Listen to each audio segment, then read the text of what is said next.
Welcome to this week's Real Talk with Tia and Jill. Hello, everyone. Welcome, welcome.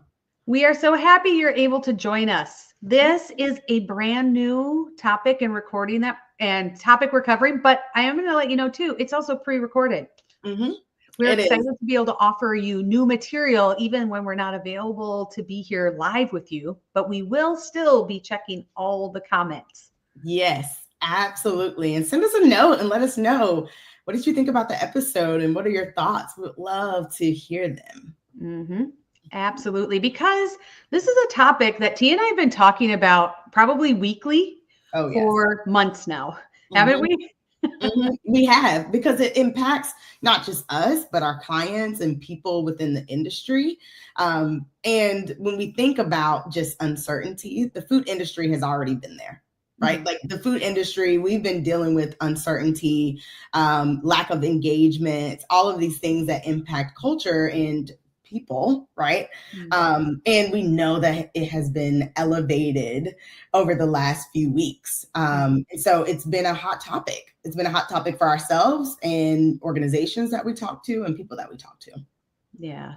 I think you articulated that really well. It's something the food industry we've been in this space before of uncertainty, but it seems like now as we talk to people, they're just carrying it's a heavier load. It feels heavier even if maybe everything hasn't shifted for them personally, but people around them that Mm-hmm. they may not even think about, they're recognizing there's some additional impact that each of them are carrying as well. And Yeah. so how do we as leaders really navigate this time where, not only in our business do we have the normal chaos or Right. unpredictable nature, but we probably have more happening outside our business that's Mhm. actually infiltrating into our business, Mhm. creating some additional uncertainty.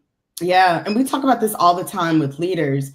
Leaders, it's already a heavy load to be in leadership. Like leadership is not easy. And we know that we need to connect with each person, right? We have to be in a different mindset. And it's hard when we have personal things going on or ourselves, we feel uncertain. Sometimes it's hard to show up as great leaders when we have so much going on, but we're still expected to, right? We're Yeah. still expected to. And if we don't, there are consequences of us not showing up that way. And so we love to cover topics like this. And one of the reasons why it's a real talk topic is because it's real and leaders are feeling that. We're feeling that heavy load of needing to show up with a smile on our face or Mhm. oh, I need to talk to someone about the products we're making when really you're uncertain about your job or, your partner's uncertain about their job, right? There's many people that just bought homes and they have to figure that out. Like this is all on your shoulders while the expectation of leadership is still there. Yeah. Tia, it reminds me of back when COVID was coming. There was, Mm-hmm. and even during COVID, there was so much uncertainty about like, should we show up to work? Do we not show up to work? Mm-hmm. Are we safe to show up to work? Can I show up and is my mind on something that's happening because I have a loved one or a family friend or somebody that, Yes. what, they're maybe sick and how is that Mm-hmm. impacting things? So Mm-hmm. maybe I'm not able to show up at work. Maybe I show up to work, but I really only have half the bandwidth to be present Mm-hmm. today.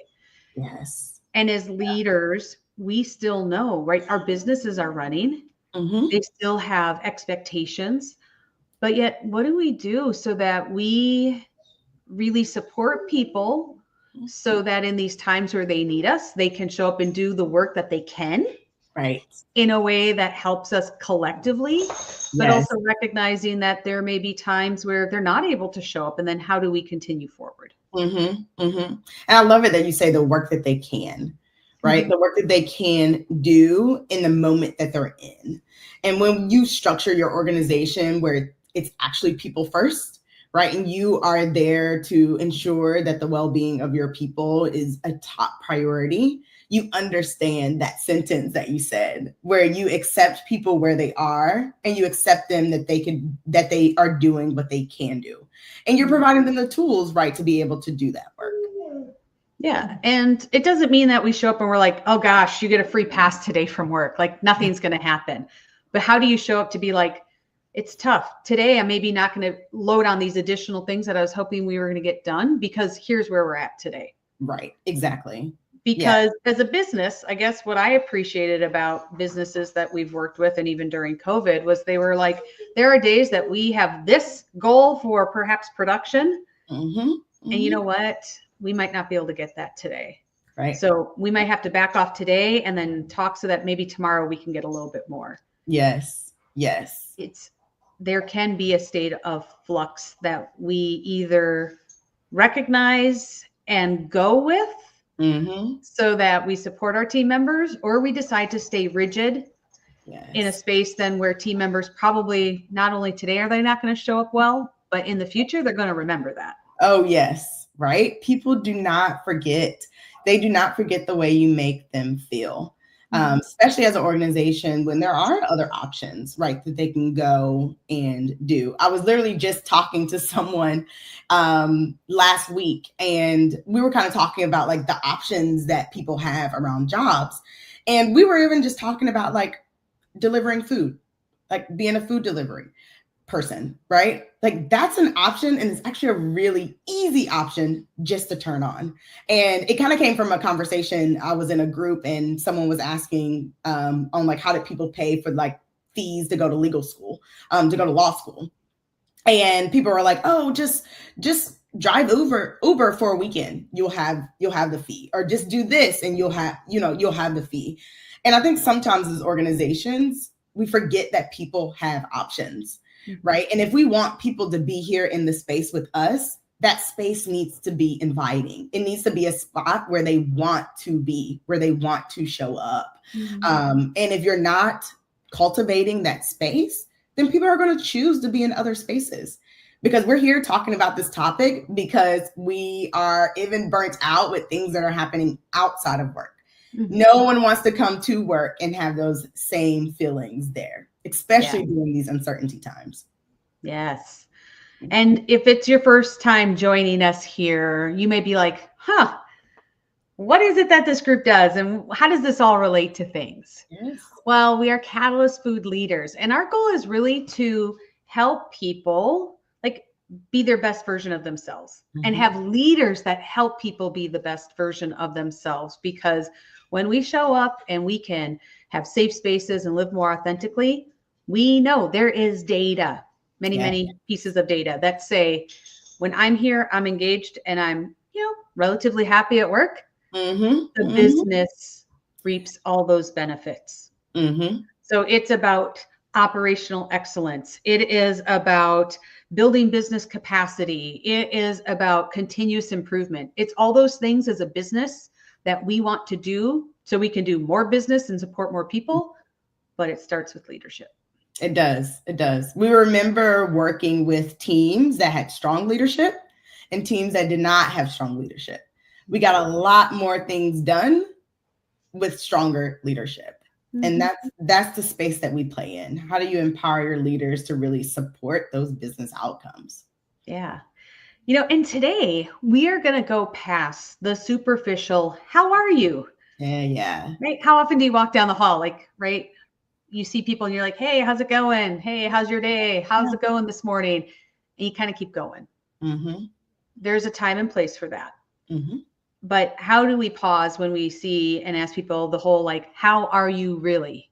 Yes. How do we build meaningful conversations, show empathy, build trust and connection so that our people feel supported to do their best at work and in life?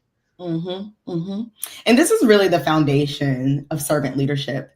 And we really talk a lot about servant leadership in our leadership bootcamp cohort, because it really helps set the foundation around what do people need, right? And how do I remove barriers in order for people to get what they need or get the tools they need in order to be successful.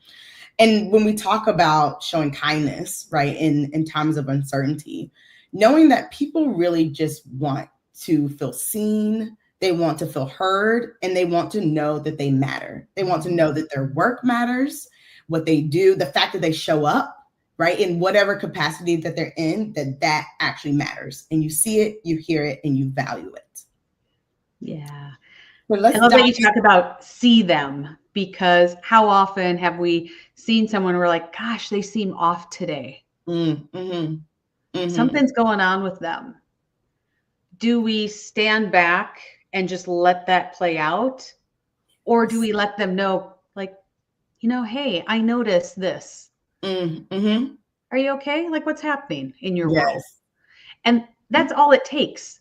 And I think I shared with you, and I was doing this coaching mentoring. They said when people are emoting, you've got to respond. Yes. Because if you don't, what you're telling them is like, they don't matter. That they don't matter. Or that you don't even see it. Yes. Right. Even though you do, you decide not to respond. They don't know that. Yeah. Right. And I love it when you even talk about going a step farther, having those conversations and really saying, hey, how are you feeling really? Right. How are you doing really? Tell me more about what I see. So I'm going to throw out a TV show reference right now. I don't think you watch The White Lotus. Do you? No. Okay, so we need to talk about that offline. Yeah, another one to put on the list. Yes.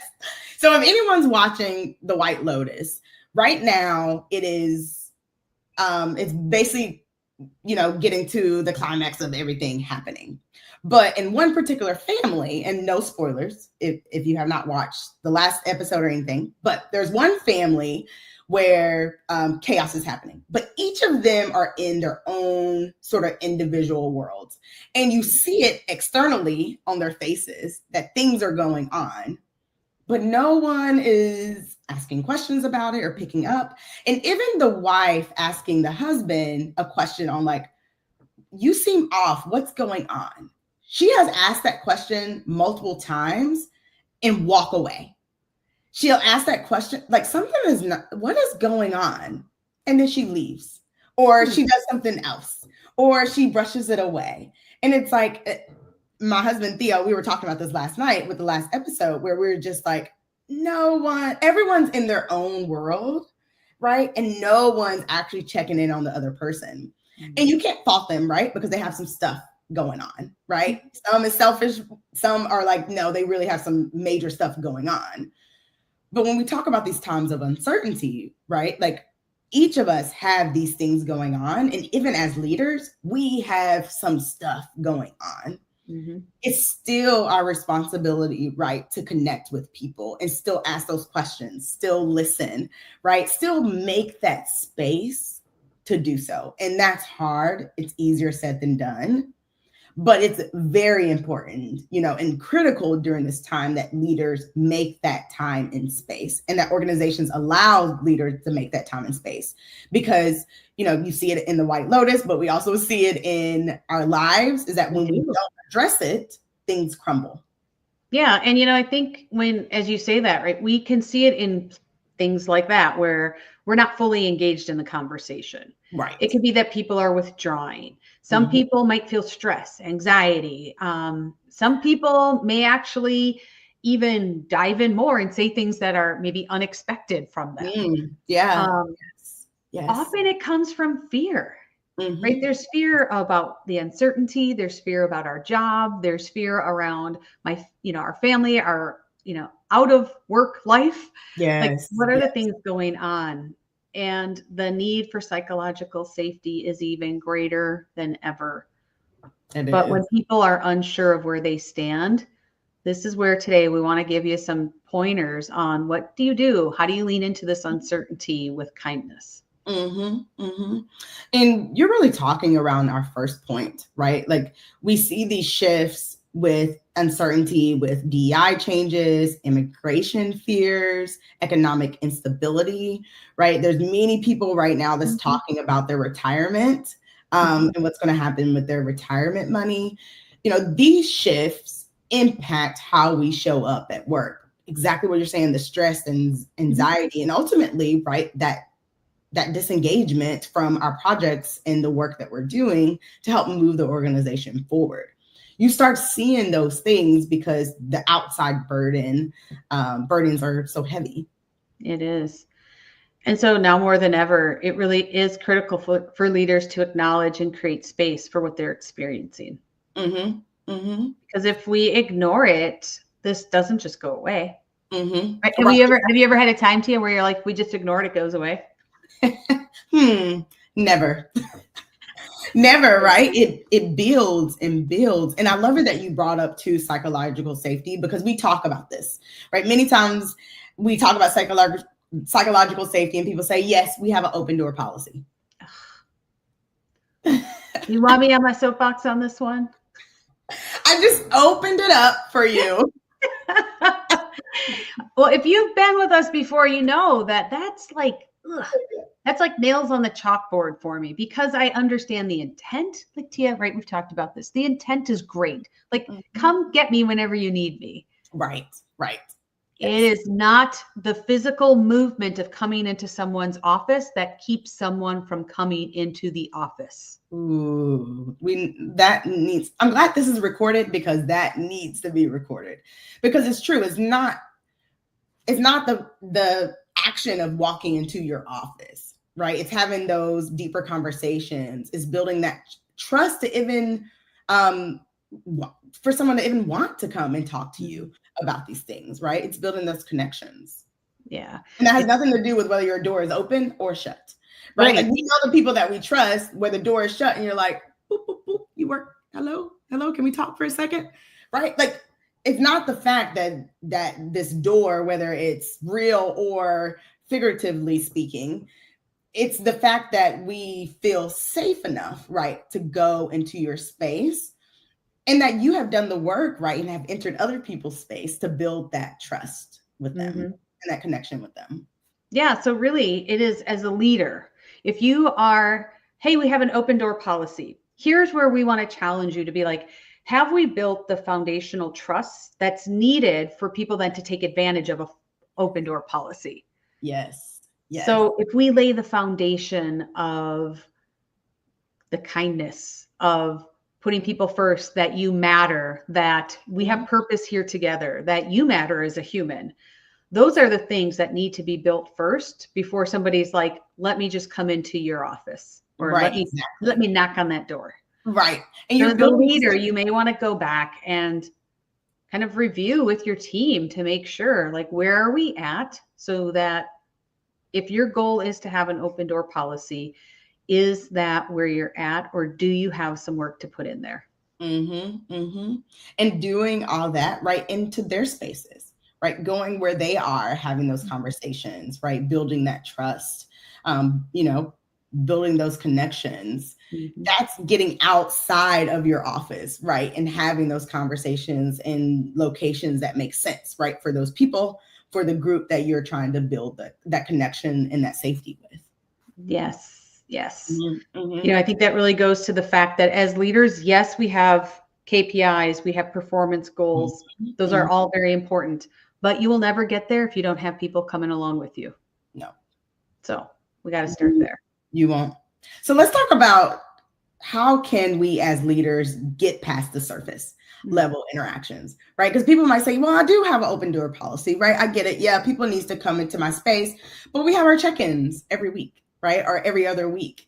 And I feel like I'm not fostering this real connection. So where do I start? What do I do? Yeah. Well, it definitely goes, you have to move past the hallway. How are you? Hey, good to see you. Right. Right. Yes. And really lean into how, like you said, really, how are you? Or even asking about something specific, right? Oh, I heard your wife has this new project coming up that you talked about that's been stressing her out. How is that going?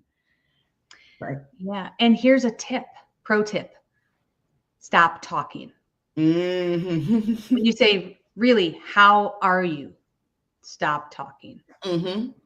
Allow for silence. Be comfortable with silence. And this is I even like to do when people are talking, to even make sure they're done, right? Like, allow for 3 seconds of silence, right? 2 to 3 seconds of silence to ensure they are done talking.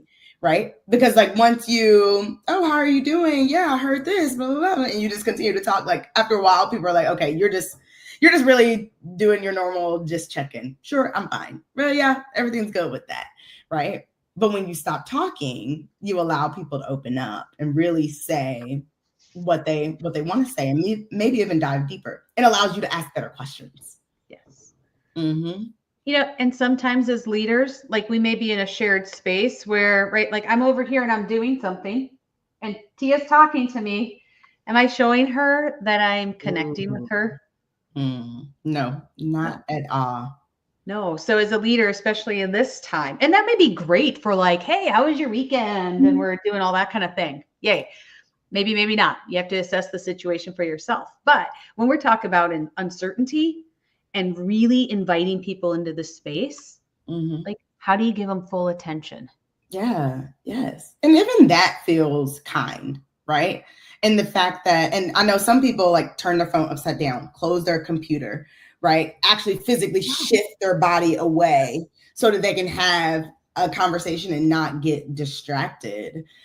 Because that's around like you are saying that I see you, right? You are listening, right? Deeply. You're not speaking, you're allowing them to speak, right? So that they know that you hear them, right? And through your conversations, really showing them that they matter, right? They matter enough that you have set your phone to the side to have this conversation with them. Yes. And I know this isn't a new concept of like, how do you stay present for listening? Mm-hmm. But now is the time to really be even more intentional about making moments to do that. Yes. Yes. Yeah. Mm-hmm. And I would say too, leaders who have done this well, at different moments, they don't even necessarily need to set up additional time. But one of the most effective ways I've seen that was effective, at least to me, was during COVID, with so much going on during that time. For people who know my story, 2020, 2021, I got completely burnt out in my work life. And I was feeling that burnout along the way. And I remember one morning we had these like touch bases every single morning to talk about, things that's happening with COVID. Has any scares, any, insert. A lot of people were doing that stuff, right? But I remember one morning we kind of got on, right? Like we have our notes. I know what I need to cover. And the leader said, hey, I know we're here to talk about, what's happening with COVID, but I want to spend time talking about how people are feeling about what's happening. And we really use that time to talk about that. And I remember when I spoke during that call, many people were like, I had no idea you were feeling this way. Because I show up to work, right, with smiles, and we talk about and we get things done, right? And there's plenty of people that are doing that. There's plenty of high performers that are continuing to do their job, and you're like, oh, well, they're fine, right? But if you don't create that space, then you might not ever get that information. And this leader did. And I remember that call. I remember I wasn't on video. I was actually sitting in bed because we were working from home. And I actually shifted my computer actually to bed so I can be in a more comfortable spot. And I think it was just a whole mindset. I don't know. But I remember actually even crying on that call. And no one knew I was crying on the call. But just the ability to be able to release how I was feeling. And even if that wasn't going to change my action in the future, which honestly, it really helps because people knew what I was going through. But just that space allowed for people to talk about what is going on outside of filling orders and, outside of bringing in emergency cleaning services, outside of when we're going to ship this and approve label here and strategy this. Like it was just outside of that. How are you really doing? Right? What are some things that are impacting you that might not have anything to do with our bottom line, but it has something to do with you? And you are one of our most valuable assets. So let's talk about it. Yeah. And that was impactful. And that's someone creating the space, right? Mm-hmm. Yes. That space is so powerful. Mm-hmm. Mm-hmm. And once again, depending, I think, on where we're at in our relationships with people, even when we first attempt to be like hey, how are you really? It may not feel like the open door. And Mm-hmm. so even as we think about creating that, it may even be we need to step in first and say, lately I felt a little bit of, I felt a little anxious and uncertain around some of the things that are going on, outside of work and how they're going to perhaps impact work. Mm-hmm. Does that resonate with you at all? Have you felt anything like that? Yeah. Sometimes it helps for us as leaders to step forth and put out that, share some of the uncertainties that we have Mm-hmm. so that Mm-hmm. others then feel that it is a safe space for them to also step into. Yeah. It makes you real as a leader, right? Mhm. It makes you real that, yeah, you're feeling these things too. And you decided to show up, and, I should too, right? I should share and decide to show up. But you're right. It switches something in your mind. I'm sure there's like chemical reactions happening, right, in our Yeah. brain, where it's like an leader opening up and saying, like you said, like, I'm feeling this way because of uncertainty, allows others to also say the same thing.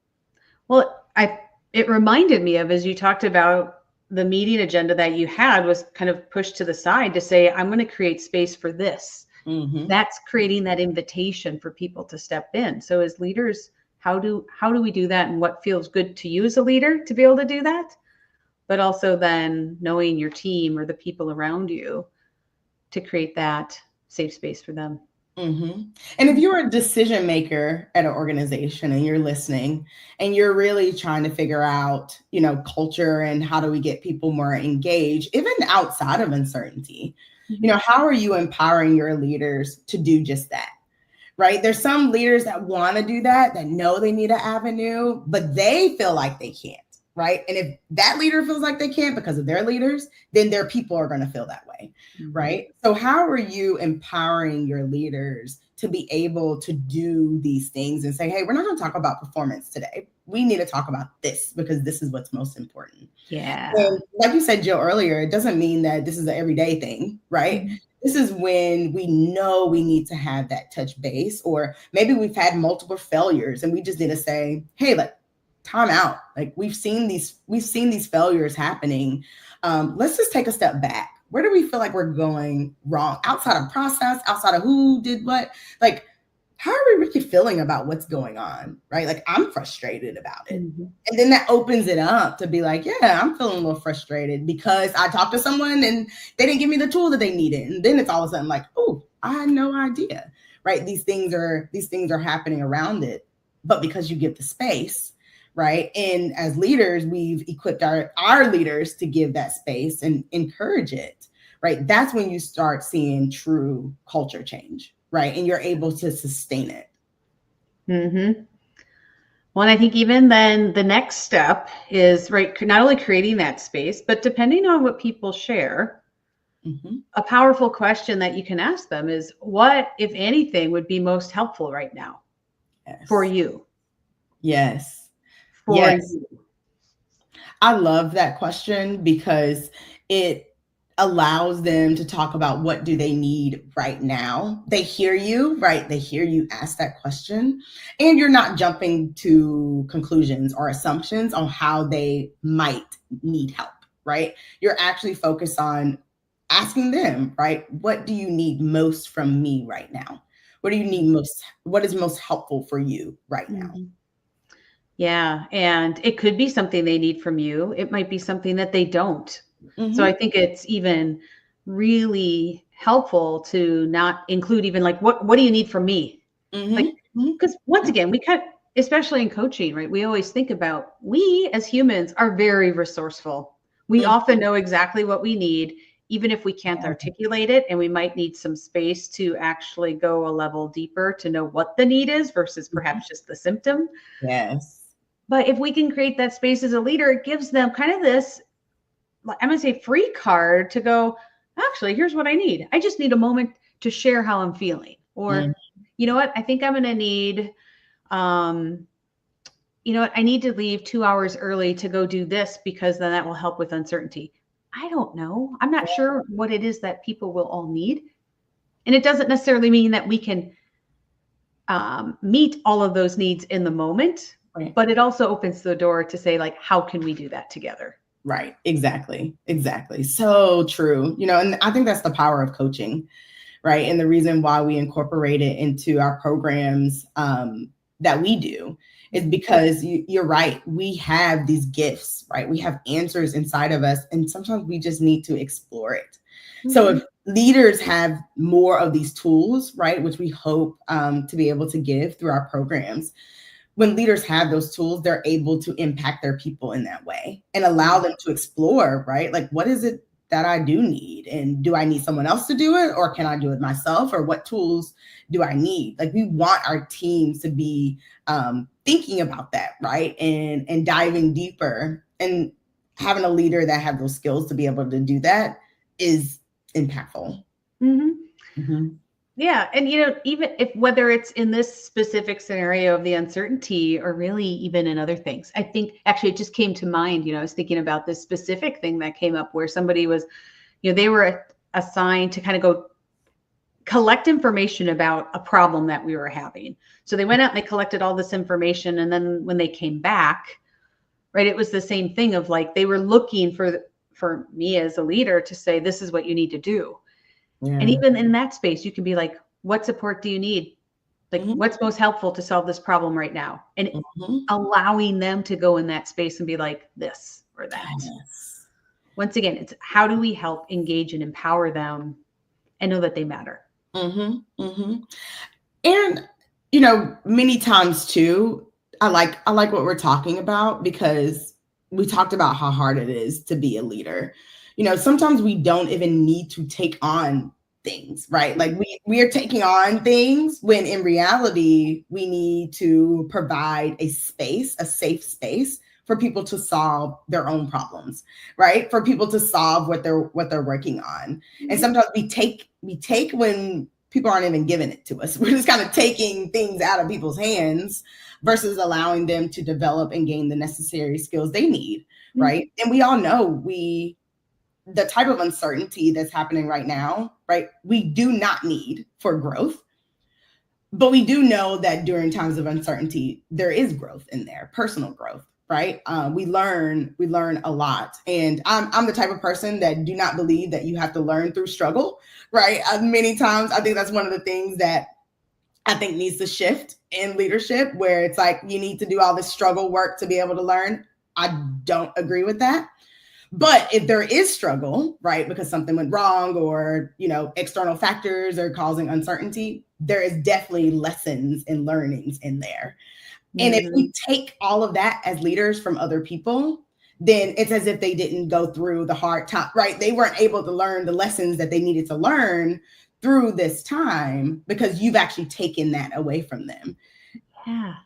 That is such a great point. Because I remember one of our clients where they had somebody who was kind of struggling with some things. And their initial response was, well, let me take this and this off their plate for them. Yes. You know what? They didn't actually need things taken off their plate. They just needed someone to hear them and go, all right, what do you need right now? Right.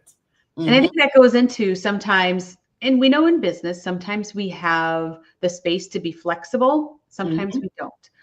So can we, in these moments where we have uncertainty, really discern where we have some flexibility so that we can support people in a way that's supportive versus we may have some things where we're like, you know what, I can't flex on this part, but we can flex here. How does that work for you? Yes. And even that's transparency, right? That leads to trust and those relationship connections to be able to say, this is what we can do, right? This is where we have to show up because of XYZ. This is where we can be flexible. And if you feel like you have not been flexible, right, most likely you're not creating a safe space. Because human behaviors, we're all different, right? We all need different things. It's the reason why leadership is hard. So if you're not flexible, you're not meeting someone's needs, right? Someone's needs not being met. Yeah. And I think that even goes into, because everybody's different, do personalized check-ins. Yes. So, one of my favorite things to do was to just call my managers. I mean, it wasn't to be randomly that they had to adjust for me, but it wasn't focus based in terms of I need this project done or where's this information. It was, how's your day going? Yeah. Like what's happening over there? Or even a follow-up. Like, I know earlier in the week, it was kind of a rough start. How are things looking now? A little goes a long way. A little goes a long way. Is. And making sure that during those times you're focused on the people and not the product, the process, right? The outcome. Here, this moment, right? This intentional moment is about the person. So even they might go into business speak, right? Because you're their manager, but circling it back to them, right? Focusing on them as a person. And they're going to say, yeah, let's talk about the results when we get together next week. That kind of removes it from the conversation and say, hey, that's not as important as how you're doing, right? How you are showing up, what you need, right, to solve the problem. So and that's hard to do because we are so focused on, we're so focused on outcomes that we forget that there's so much stuff that actually gets you to the outcome, right? We forget about people. Yeah. And, so I hope during these little bits of tips or, questions and challenges that we put in, it really helps people see, right? This is where culture is built. Yeah. These are the moments where people go, I'm going to come back. I have trust. People have my back. People care about me. I'm valued. Yes. And team members that feel valued, they by nature are more engaged, more productive, more loyal even. Yes. And we know organizations are looking for that loyalty, or really they're kind of missing that loyalty for a lot of reasons that's driven by themselves, but they are missing that loyalty from people. That's the way to do it, right? We thrive in places that value us. We have to start showing that value and investing in people and ensuring that our leaders have the skills to be able to do that and drive culture. Yeah, absolutely. All right, we've covered a few things today. Yes. What are the 3 things that you think people should be taking away? I would say, really, how are you, and this is maybe 3 things built into one, right? How are you making sure that your people feel seen, right? And I want you to actually think about it as 3 separate categories, right? How are you making people feel seen every day? How are you making sure that they feel heard? Whether good things, bad things, indifferent. How are you making sure that they feel heard? And then how are you making sure that they feel like what they do matters? And who they are matters at work and outside of work. Full, whole being self. What are some things you are doing every day intentionally, right, to make them feel seen, heard, and valued? That's a great one. That's awesome. I don't think we could sum it up any better. I don't think so either. I think you say that quote so much, and I think that is something that we just forget, right? We do. Forget in the chaos, but it's so important, and it's like it's the foundation of culture, right? So I hope they take away that from our conversation. Yeah. Hope you do. Well, and if you're sitting back there and you're like, yes, yes, yes, I want more of this. How do I learn more about this? Well, then come to our leadership summit. Yes. It's Wednesday, April 2nd, and it's free. And we have this amazing lineup of speakers and panels to talk from CEOs to frontline leaders and everything in between. And it's not just food safety.